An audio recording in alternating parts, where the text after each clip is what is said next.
En 1966, Emile Benveniste, en su libro Problemas de Lingüística General, afirmaba que había un abordaje dogmático que proponía pensar al lenguaje como un instrumento. Se entiende como instrumento un objeto que sirve para llevar a cabo una acción. En otras palabras, es como una herramienta. Esto quiere decir que hay un usuario que es anterior e independiente del objeto y un objeto cuya existencia también es independiente del sujeto y que es utilizado con un determinado fin. Luego de ello, esa utilización cesa. Benveniste afirma que el lenguaje no puede ser tratado como un instrumento en la medida que el lenguaje ni es exterior al sujeto, ni el sujeto es anterior al lenguaje, como tampoco es algo que se pueda dejar de utilizar. Pero antes de ello, veamos cómo se tomaba el lenguaje históricamente. Wilhelm von Humboldt, 1767-1835, es uno de los fundadores de la Universidad de Berlín. Él separaba a la comunicación del pensamiento. Afirmaba que la lengua, si bien era una condición necesaria para el pensamiento del hombre, podría funcionar sin la sociedad, es decir, aislaba el lenguaje tanto de la sociedad como del individuo.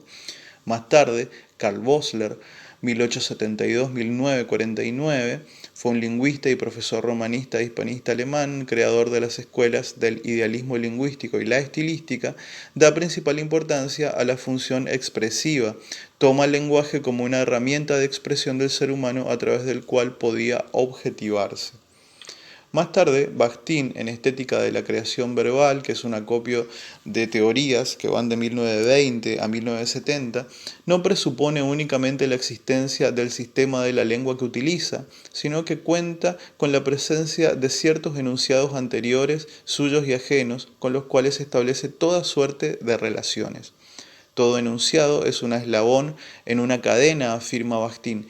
Esta cadena está plenamente organizada con otros enunciados. Ello lo representa con una ficción científica en donde el que habla y el que comprende son dos elementos en el esquema de procesos activos de la comunicación discursiva. A partir de la representación del hablante y del oyente como ficciones científicas, si bien es una representación simplista, afirma Bakhtin, del extraordinario y complejo proceso del lenguaje, sirve como puerta de entrada para estudiarlo en profundidad. Pero volviendo a las definiciones de Benveniste, que se basó en las teorías anteriormente expuestas, para él el lenguaje es una facultad inherente e intrínseca del sujeto y es también un ejercicio permanente que nunca cesa de ser utilizado. Esto se opone a la idea del lenguaje como instrumento, ya que para ser instrumento debe ser exterior e independiente e incluso podría no existir. Esto lleva entonces a la siguiente pregunta fundamental. ¿Es posible que exista el sujeto sin lenguaje?